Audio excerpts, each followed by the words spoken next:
Alright everyone, this is my second of 3 videos that are going to go on this channel about Babscon. This is just a reminder that all the Babscon stuff is going to go over on the Queen Quake channel after these 3. This one is what I would refer to as get ready to warm the cockles of your heart. Because you're about to see Lauren Faust, the creator of the current My Little Pony show, interact with a bunch of kids. Enjoy! And if you're looking for the Queen Quake channel, look in the description below. I wanted the show to be about magic, and they wanted the show to be about friendship, so I just put them together. Any other questions? Yes?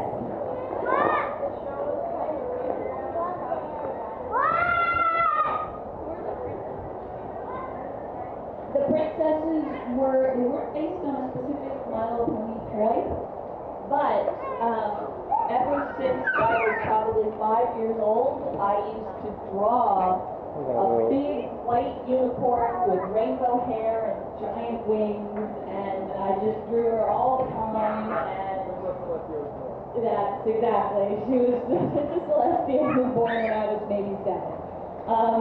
So I based Princess Celestia off of that, but there was also a pony in the 80s that came with the Castle playset, and it came with a queen pony named Majesty.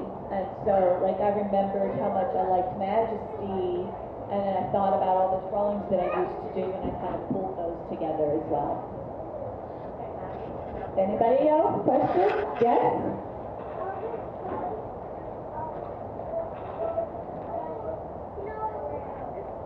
I'm sorry, I can't.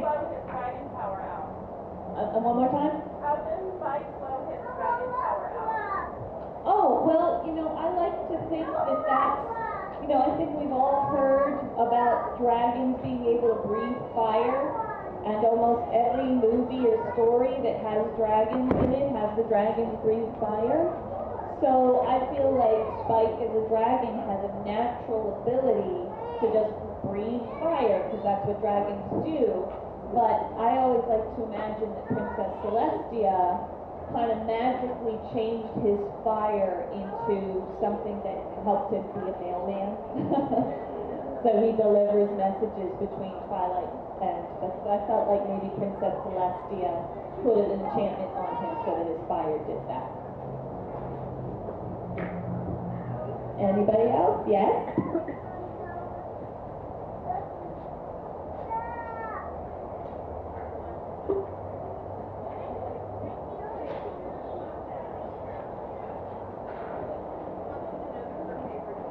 Your favorite is Twilight? Twilight's pretty awesome. Thank you. Anybody else? Questions? Yes?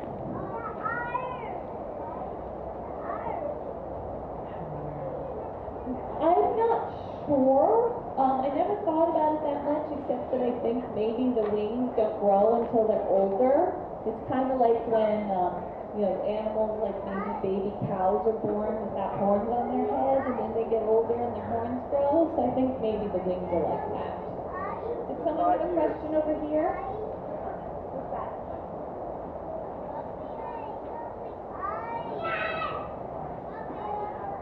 What's that?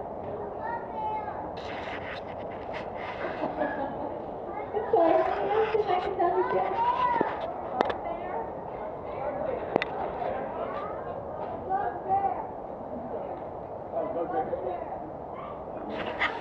So is there an episode with a bugbear?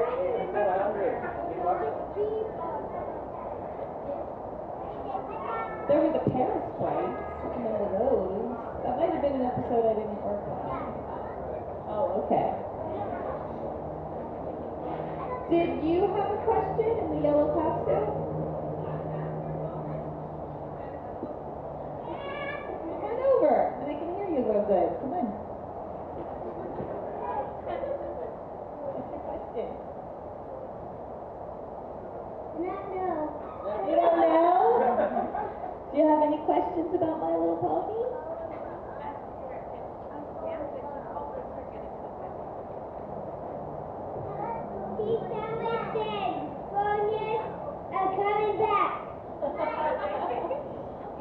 I don't know. I haven't worked on the show since 2011, so I don't know what the plans are for the continuation of the show. I hope Cheese Sandwich comes back. He's a lot of fun. Does anybody have any questions about what it's like to be an animator, or yes, what's your question?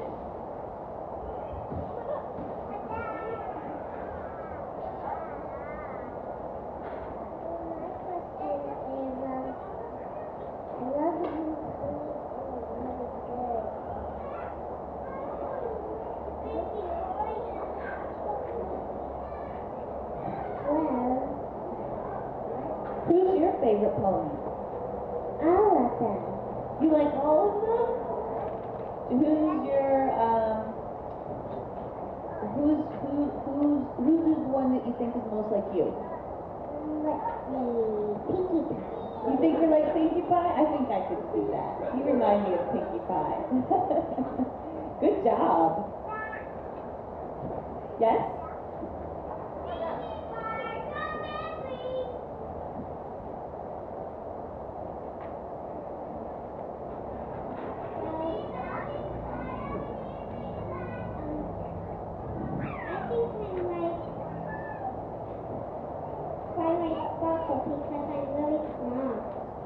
Good, good. Do you like to read books too? Not really, But you can think really good, right? yeah, I'm kind of Oh, good. That's good. Well, you should keep being smart like Twilight Sparkle. I'm 5. You're 5? Good job. Good job. Hi.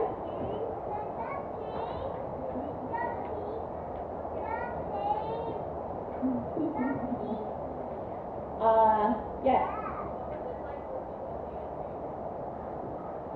Well, in what sense? What do you mean?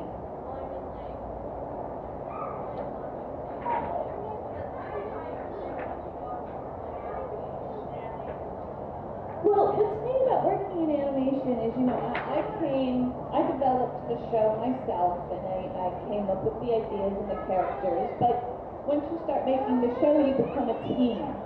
So I was I was guiding the stories and the way the characters were based, but when your team comes on, they offer up ideas, and they give you ideas that maybe you didn't think of.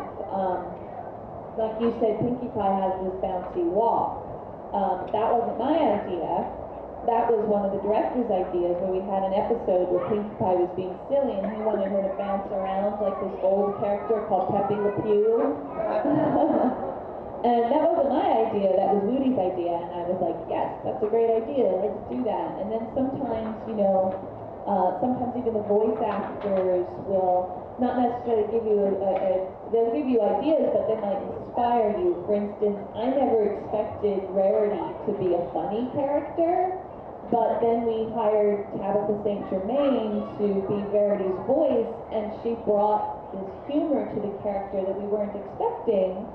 And so we went, oh, Tabitha's really funny, so we can start making Rarity funny now. So it's just, working with the animators and the directors and the voice actors, you become a team and you inspire each other, and you start to build it up together. Yes? The show has amazing villains, right? And I noticed that there's fewer of those traditional storylines, but I wonder if there was any pushback on making villains in the show that were such great villains. There wasn't any pushback on making villains in the show. The tiny bit of pushback I got was right when we started. There was concern that Nightmare Moon would be too scary, so I didn't make her as scary as I wanted to, because there was concern about that. But as the show went on and they realized that, kids weren't as delicate as they thought they were, that we were able to do a little bit more and like even build up to a character like Discord, who I don't think we would have been able to do in the beginning. But what I find interesting, like you said, that they don't make very many toys of the villains, and it's just, it's just politics with girls and girl toys that people will say, girls don't like bad guys, and they're wrong. And like, for instance, when we gave Pinkie Pie Gummy, the little alligator, the toy people were actually really disappointed, and they said, girls don't like alligators. And I said, they will if they're cute. And everybody loves gummy. So yeah, it's still, there's still some old-fashioned ideas about what is and isn't appropriate for little girls, and I'm always fighting that. Yeah, thank you. Yes. How do you get better at drawing? You have to practice a lot. So draw a lot every single day. It helps if you go take art classes. So you take your art classes in school, but if you can ever take art classes outside of school, that really helps too. But the most important thing is to practice. And if you have any artists that you really like, you can try to copy their drawings, because you'll learn a lot. You don't want to copy all the time, but copying is good for learning. So if you copy someone else's drawing style for a while and then you go to draw your own things, you'll find that there's things that you learned from copying. But the most important thing is to do it every single day and to never stop. And even if you're frustrated and you don't think your drawings are good enough, just remember, the more you practice, the better you get. You have to pretend that you have 1,000 bad drawings that you have to do before you get good. So you have to get those 1,000 drawings out as fast as you can. Yes?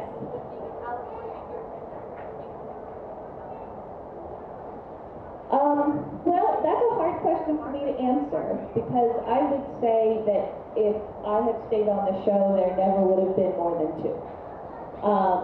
I would have kept alicorns, just Celestia and Luna. And I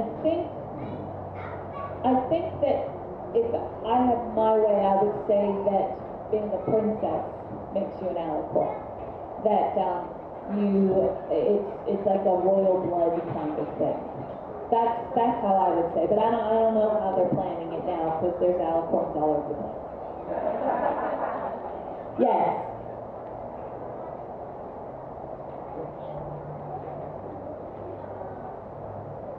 How did I come up with the idea of making My Little Pony? Well, I answered this a little bit before, but I'll tell you again real quick. When Hasbro asked me to make My Little Pony, I remembered how I used to play with ponies when I was a little girl. So I came up with the idea based on my own imagination and my memories of my imagination when I was little. Yes?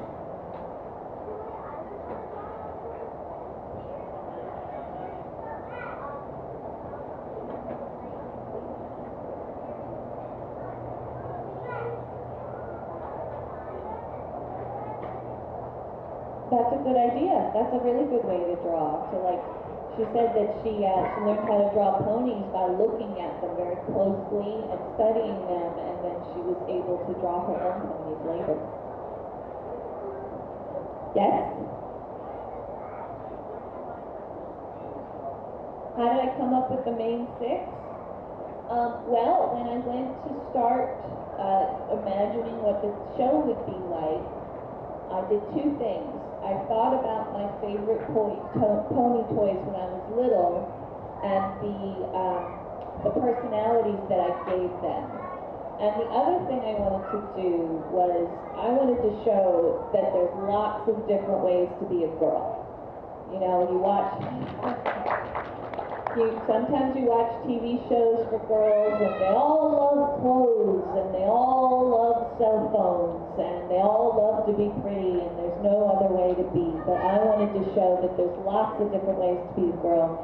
So I thought of 6 different kinds of girls, and so that everybody could feel like whatever they're like, there's a pony that's like that. Yes?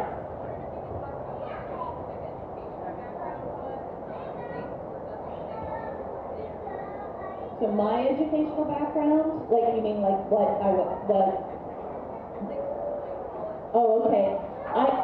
you know, I did the normal stuff. I went to all the way through high school. I graduated from high school.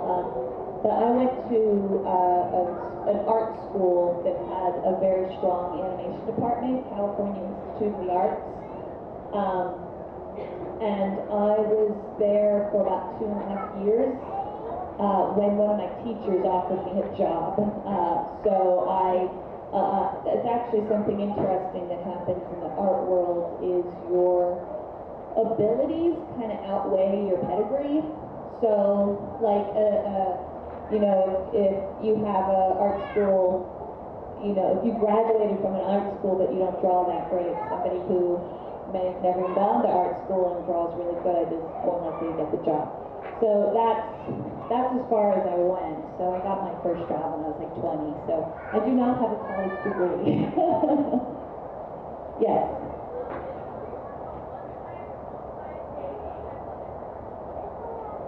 I like them on both sides. When I was a kid, the ponies had cutie marks on both sides. On the show, they have them on both sides. The toys have them on one side, and I understand that was just to save money. Less paint. Yes, you have another question?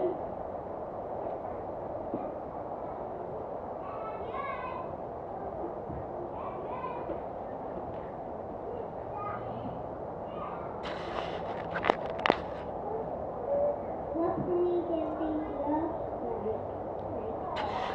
That's a very good question.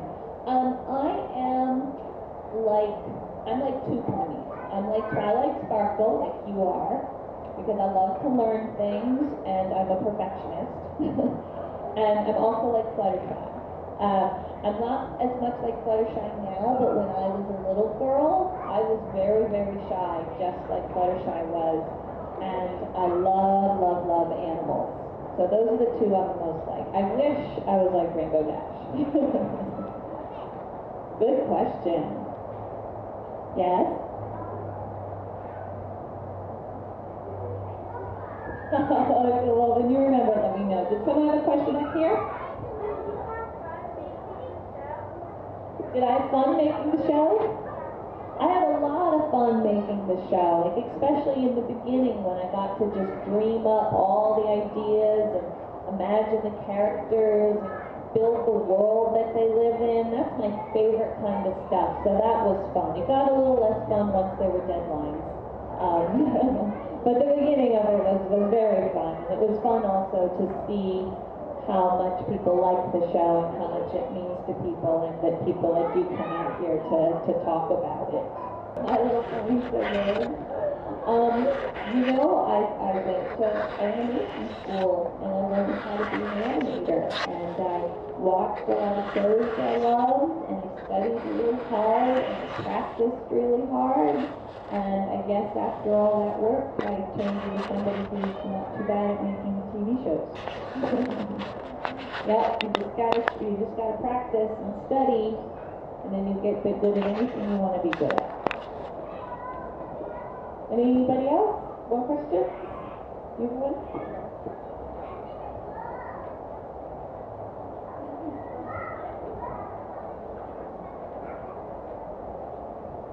Queen Chrysalis and Changelings. Hasbro asked me to make a show about a wedding, because the royal wedding in England is coming up. So they wanted to cash in on that. So my story team, me and my friend Barbara Zetti and my friend Megan McCarthy, sat in a room together and tried to come up with an idea of how we could make a story about a wedding. And the more we talked about it, we came up with Twilight's brother, and we came up with the new, I guess she's Princess Cadence now.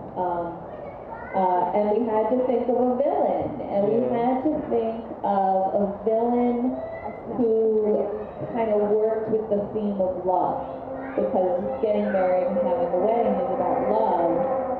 So we wanted to come up with a villain that made Cadence the opposite of love. So, and we thought about classic mythology and fairy tales and what kind of creatures can turn into another creature. We thought of changelings, so we came up with pony versions of changelings. Does that make sense? Yes.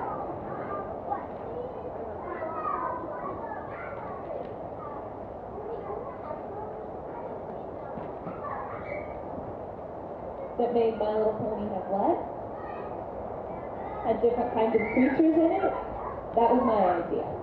I wanted it to be mostly ponies, but I wanted there also to be fairy tale creatures and creatures from Greek mythology and that kind of stuff too. Did you have a question? My favorite song on the show, let me think. It might just be because it was the first really long and big song that we did in the show, but I think Winter Wrap Up is my favorite. Because when that came through, it was just so special. But it was our very first long song, and I just thought it was super special, and it made me excited about doing those songs. So that's my favorite. Yeah.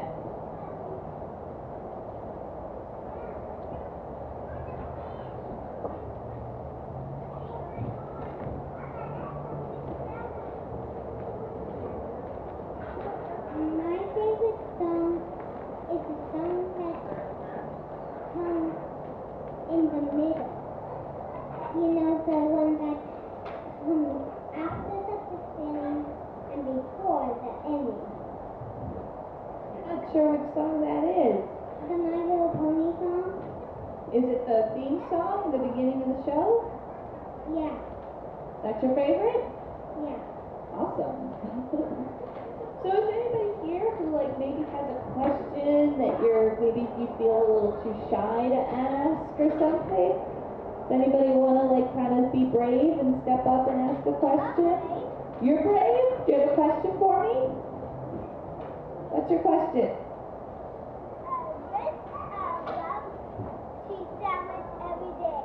You love cheese sandwich every day? I think a lot of people love cheese sandwiches every day. Well, I think that might be it then. Well, Lauren, we have another great guest that just got here. Well, that sounds fantastic.